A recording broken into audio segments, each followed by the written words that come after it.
Bonjour chers auteurs, bienvenue dans cette nouvelle session, la numéro 6, le chapitre numéro 6 dans lequel nous allons parler des réseaux sociaux.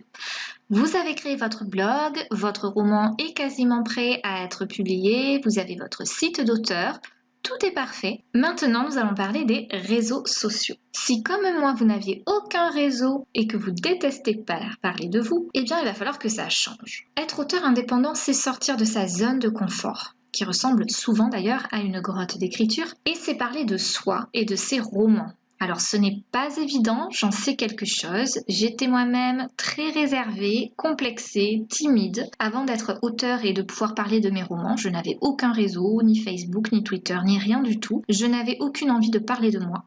Mais j'ai été obligée de me dépasser, de dépasser mes craintes et de m'exposer pour parler de ma passion et de mes romans. Dites-vous que tout le travail et tous les efforts que vous mettez dans vos romans, dans l'écriture de votre roman, tous ces efforts et tout ce travail méritent d'être vus.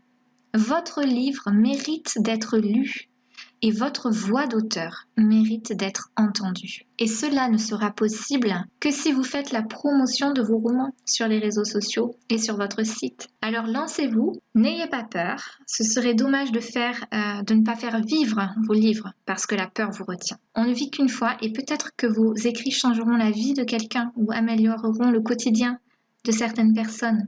Alors surtout, n'hésitez pas, lancez-vous. Concernant les réseaux sociaux, il faut que vous pensiez à votre image d'auteur. C'est ainsi que vous allez communiquer sur les réseaux sociaux. Qui êtes-vous en tant qu'auteur? Quel est votre univers d'auteur? Voici la question à vous poser. Et ensuite, vous pourrez commencer à avoir une idée plus précise de ce que vous allez poster sur les réseaux sociaux. Votre image d'auteur et votre identité d'auteur va apparaître petit à petit en postant et en publiant régulièrement sur votre blog. Au départ, ce n'est pas facile si on ne se connaît pas bien. Mais si vous publiez régulièrement des choses personnelles qui vous tiennent à cœur sur votre blog, sur votre site, alors vous saurez qui vous êtes en tant qu'auteur et vous aurez une idée de l'image d'auteur que vous voulez transmettre. Cette connaissance de votre identité d'auteur va vous permettre d'ajuster vos publications sur les réseaux sociaux. Et en ajustant vos publications à votre identité sur les réseaux sociaux, vous allez attirer les lecteurs qui vous ressemblent. C'est pour cela que c'est très important d'avoir une idée de votre image d'auteur. Parce que vous allez attirer les lecteurs qui vont aimer vos romans. Cela va vous permettre vraiment de vous concentrer sur des thèmes, sur des couleurs, et cela va vous permettre de ne pas partir dans tous les sens. Si vous ne savez pas quoi poster au départ sur les réseaux sociaux, parce que comme moi, vous n'avez aucune idée de ce qu'est votre identité d'auteur, ce que j'ai fait, je vous donne quelques conseils, ce que j'ai fait au départ, c'est que j'ai posté ce qui me plaisait, ce qui me représentait. C'est-à-dire que j'ai commencé par poster des poèmes que j'avais écrits, des citations qui m'inspiraient. Et petit à petit, ainsi, j'ai créé une sorte de petite communauté autour de moi qui aimait mes citations inspirantes, qui aimait mes poèmes et qui ont commencé à me suivre et à s'intéresser à mon écriture.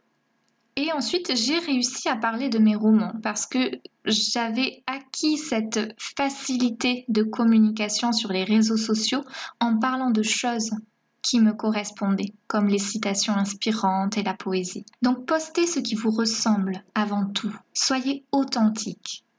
Regardez ce que font les autres pour comprendre comment ils communiquent, mais gardez votre authenticité et postez ce qui vous ressemble, ce qui vous donne du sens en tant qu'auteur, ce qui vous rend unique. Rappelez-vous de cela quand vous doutez. Ne postez pas des choses qui ressemblent à ce que font les autres. Faites ce qui vous ressemble vous. Et c'est ainsi que vous pourrez attirer des gens qui connecteront avec vous et vos écrits. Soyez donc authentique. Il n'y a que comme ça que vous pourrez créer cette communauté autour de vous. Cette communauté de lecteurs qui va vous suivre ou d'auteurs, mais vous vous sentirez soutenu, vous vous sentirez moins seul et vous vous sentirez important parce que vous pourrez voir que vous impactez la vie des gens et vous pourrez alors vous dire que votre roman mérite d'être lu, mérite d'être porté, mérite d'aller loin. Et cela va vous booster dans votre promotion. D'accord ? Concernant les réseaux sociaux, bien sûr, il y a plein de réseaux sociaux. Les indispensables restent Facebook, Twitter et Instagram. Vous pouvez créer un profil sur tous les réseaux sociaux. C'est ce que j'ai fait en 2016. J'ai créé un profil sur tous les réseaux sociaux puisque je ne connaissais pas. Et j'ai posté un petit peu partout pour voir lequel me convenait le mieux. Donc, créer des profils, créer un compte et poster une fois par jour sur l'un, sur l'autre. Et voyez au niveau de vos interactions, voyez là où vous sentez le mieux.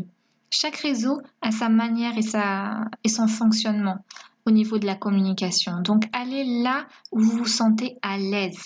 Allez là aussi où vous rencontrez des personnes qui vous touchent le plus. Cela peut varier aussi en fonction du temps. Vous pouvez à un moment être très présent sur Facebook et puis vous retrouver beaucoup plus à l'aise sur Twitter par la suite. Mais voilà, essayez d'avoir une visibilité sur chaque réseau social. Pourquoi ? Parce qu'il y a des lecteurs qui n'ont que Facebook. Il y a des lecteurs qui n'ont que Twitter et d'autres lecteurs qui n'auront qu'Instagram et qui ne pourront vous trouver que sur ces réseaux-là. Donc c'est pour ça que c'est très important d'avoir tout de même un compte sur chaque réseau social pour pouvoir communiquer au moins au niveau de la sortie de vos romans pour pouvoir atteindre un maximum de lecteurs possible. Soyez à l'aise, soyez authentique et soyez professionnel. Donc j'en viens à la publication du contenu de qualité. Pensez toujours quelle image je veux donner de moi. Est-ce que vous voulez parler de politique? Est-ce que vous voulez parler de religion? Ou est-ce que vous voulez parler de lecture? Réfléchissez bien à tout ce que vous voulez publier, à tout ce que vous allez engendrer comme communication en fonction des thèmes que vous allez aborder. Je sais par exemple que moi je ne parle que d'écriture, de lecture et de ce qui se passe dans ma vie livresque. Je ne parle jamais de ma vie privée. Je parle un petit peu de mes enfants parce qu'ils apportent une touche légère et humoristique à mon univers, mais je ne vais pas parler de religion, de politique. Je ne suis pas une auteure qui présente ce genre d'univers-là. Donc je reste sur ce que je sais faire. À vous de voir quel contenu vous voulez publier. Réfléchissez bien à cela. Quel auteur je suis, quelle image d'auteur je communique, et donc quel post et quelle publication je dois transmettre. Par pitié, ne postez pas des photos de profil, ne mettez pas des photos de profil de mauvaise qualité, de vous à contre-jour ou ce genre de choses. Essayez Vous pouvez juste trouver un fond blanc et faire un selfie avec un pied un petit peu reculé et avoir une photo professionnelle. Si vous ne pouvez pas aller chez le photographe, ça sert à rien d'aller chez le photographe. Vous pouvez très bien faire ça chez vous, mais par pitié, trouvez une photo professionnelle. Ou si vous ne voulez pas mettre une photo de vous, ce que je respecte tout à fait, vous pouvez mettre comme certains auteurs un avatar ou bien la photo par exemple de quelque chose d'inspirant qui se relie à votre univers livresque. Et puis lorsque vous faites des publications, essayez de poster des images nettes. Des photos pixelisées qui ne rentrent pas avec des mauvais formats, ça fait pas du tout professionnel, surtout sur le site Instagram. Sincèrement, le site Instagram, c'est un site de photos sur lequel on doit poster des photos de qualité. Alors essayez de relever le niveau. Ne postez pas des photos pixelisées, des photos floues qui ne ressemblent à rien. Et encore une fois, vous pouvez très bien trouver des photos de très bonne qualité sur des banques d'images. Dans vos publications, cela va de soi également, mais ce serait mieux d'écrire avec peu de fautes ou au mieux sans faute. C'est vrai que des fois, quand on fait des posts, voilà, on est pris dans le quotidien, on ne fait pas très attention à ce que l'on publie, mais quand on est auteur, hein, qu'on se revendique auteur professionnel, ça craint de laisser des posts avec des fautes d'orthographe. Même si une de temps en temps, évidemment, personne n'est parfait. Mais relisez-vous, parce que si vos posts sont régulièrement truffés de fautes d'orthographe, ça donne une mauvaise image de ce que vous allez publier par la suite. Communiquez sur vos écrits régulièrement.